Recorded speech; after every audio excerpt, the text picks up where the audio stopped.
Bismillahirrahmanirrahim. Assalamualaikum warahmatullahi wabarakatuh. Namaku Junior. Aku tinggal di daerah Waru, Sidoarjo. Hari itu, aku menerima kabar duka bahwa nenekku meninggal dunia beberapa hari jelang Lebaran 2022. Saat itu, memang nenek sudah dalam kondisi sakit-sakitan. Umurnya pun sudah sangat tua, sudah 80 tahun. Yang ku tahu, kondisi nenek sudah memburuk kurang lebih 7 bulan terakhir. Nenek tidak bisa bergerak, hanya tidur, dan makan pun sepertinya sudah tidak nafsu. Saat itu, memang aku jarang sekali menengok nenek. Karena boleh dibilang, nenek atau ibu dari ayahku itu tidak begitu dekat denganku. Ada rumor yang bilang, nenekku ini dulunya dukun atau orang pintar. Tapi ilmunya ilmu hitam. Hal itu membuat beberapa saudara, tante atau omku jarang mengunjunginya, termasuk ayahku. Namun ketika mendapat kabar sakitnya nenekku itu, beberapa dari anak-anaknya mulai merawatnya. Sementara kakekku sudah lama meninggal. Sebelum meninggal, aku pernah menjenguk nenek ketika dia sedang sakit, dan aku sempat mendengar satu obrolan kalau nenekku ini mempunyai ilmu hitam, jadi membuatnya susah untuk meninggal. Tahayul pikirku. Tapi setelah melihat keadaannya, dipikir-pikir, ya bisa saja terjadi, tapi ya sudahlah. Gimana takdirnya saja, begitu hematku. Pada akhirnya, kami pun mendoakan yang terbaik agar nenek diberikan tempat yang terbaik di sisinya, tenang di sana, dan sudah tidak sakit lagi. Ada yang bilang sakit adalah sebagai penebus dosa. Waktu pun berlalu. Saat itu, setelah 7 harian mengaji di sana, aku, ayah, dan beberapa saudara lainnya memutuskan untuk menginap di rumah nenek. Rumah nenekku ini sebenarnya cukup besar. Ada 3 kamar, ruang tamu yang luas, 2 kamar mandi, yang satu di dalam dan yang satu ada di luar.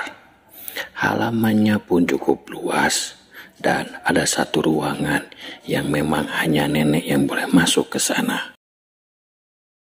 Ruangan apa itu? Sedari kecil, ketika aku main di sana, nenek pernah bilang bahwa pintu ruangan itu jangan pernah dibuka. Bahaya katanya.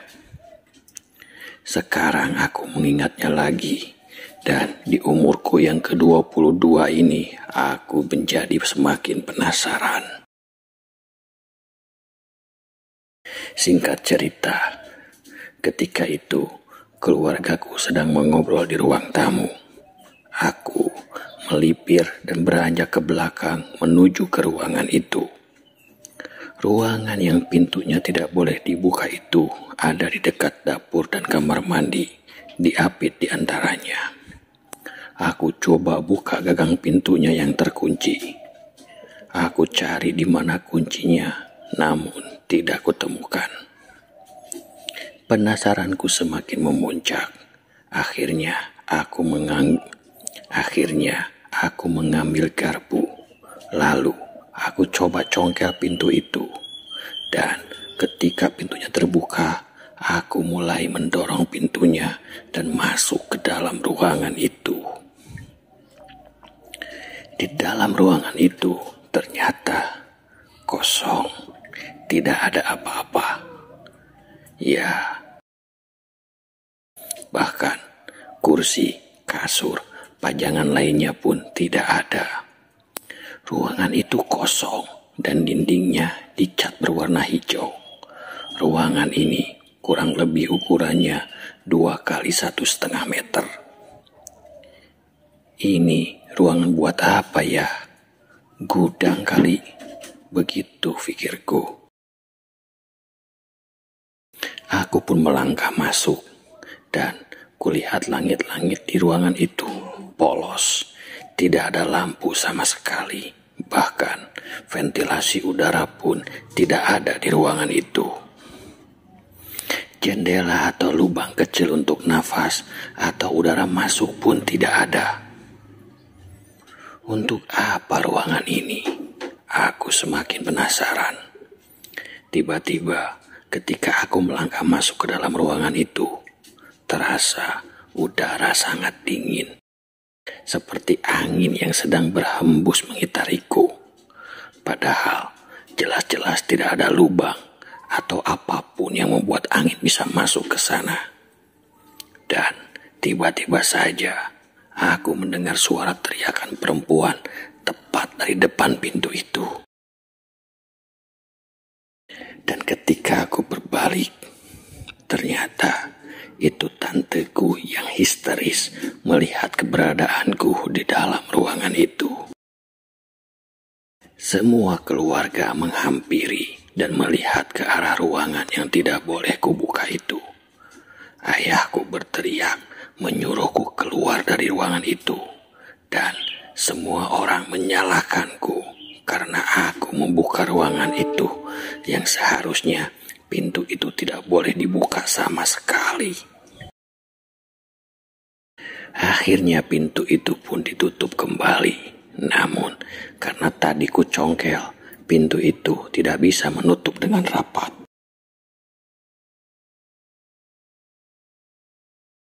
Aku pun dimarahi, diomeli oleh seluruh anggota keluarga. Namun aku tidak mengeluarkan sepatah kata pun, tidak mencoba juga untuk membela diri.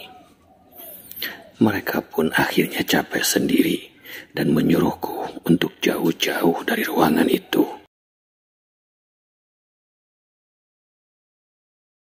Malam pun berlalu, semua orang tidur di kamar, sedang aku lebih memilih tidur di ruang tamu, di sofa. Aku sempat heran kepada keluarga besarku. Ya, mungkin aku sudah melanggar pantangan yang dari dulu tidak pernah ada yang berani membukanya. Aku pun mencoba bersantai, memejamkan mata dan mencoba untuk tidur. Sampai terdengar suara pintu itu dibuka tutup. Kontan aku terbangun dan ku tengok pintu ruangan itu tertutup dan terbuka dengan sendirinya. Sepertinya ada yang sedang memainkannya. Suaranya terdengar perlahan namun mengerikan. Aku pun berdiri lalu ku dekati pintu itu. Ada siapa ya di balik pintu itu? Begitu kataku, karena ku yakin pasti ada orang yang memainkan pintu itu. Pintu itu masih dimainkan, dibuka, tutup, buka, tutup, dan terdengar dari balik pintu itu sebuah suara, entah suara perempuan atau laki-laki, tidak jelas, karena dia hanya berkata,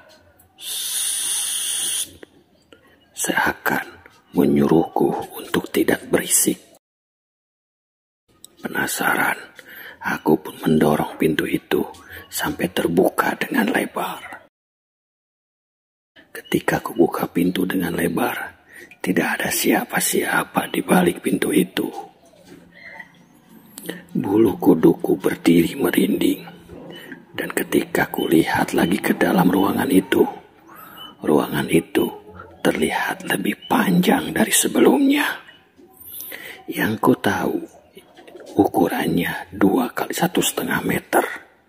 Kali ini panjangnya seperti lebih dari 2 meter. lebih terlihat seperti lorong yang ujungnya sangat gelap, sangat panjang. Lorong itu sampai tidak terlihat ujungnya. Dan tiba-tiba ada sebuah cahaya di ujung lorong itu. Aku lihat kiri, kanan, ke belakang rumah nenekku. Semuanya tampak normal. Hanya saja ruangan yang ada di balik pintu terlarang itu sangat panjang. Dalam hatiku ada yang memintaku untuk masuk ke dalam. Tapi aku tidak berani untuk masuk ke dalam sana. Aku pun melangkah mundur. Sampai di belakangku ada sebuah tangan yang menahanku untuk mundur. Terasa sekali jari tangan itu memegang bahuku dan sebuah udara dingin mengitariku kali ini. Ada yang berbisik padaku ketika itu, yang berkata menyuruhku untuk masuk ke dalam ruangan itu. Aku pun memberanikan diri untuk menoleh ke belakang, untuk melihat siapa yang ada di belakangku. Ketika kulihat, astagfirullah, terlihat satu sosok berdiri di belakangku.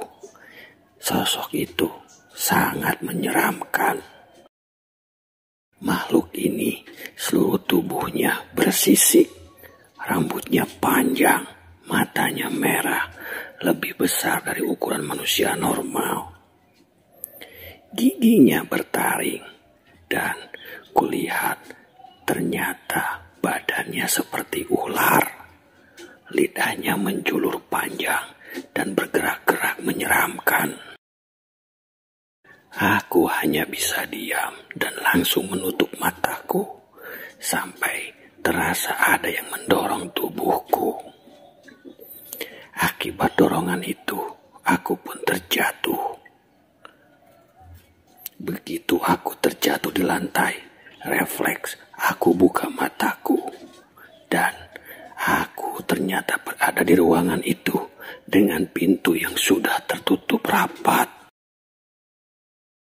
Spontan, aku menggedor pintu itu sekuat tenaga dan berteriak, tolong buka pintunya, tolong buka.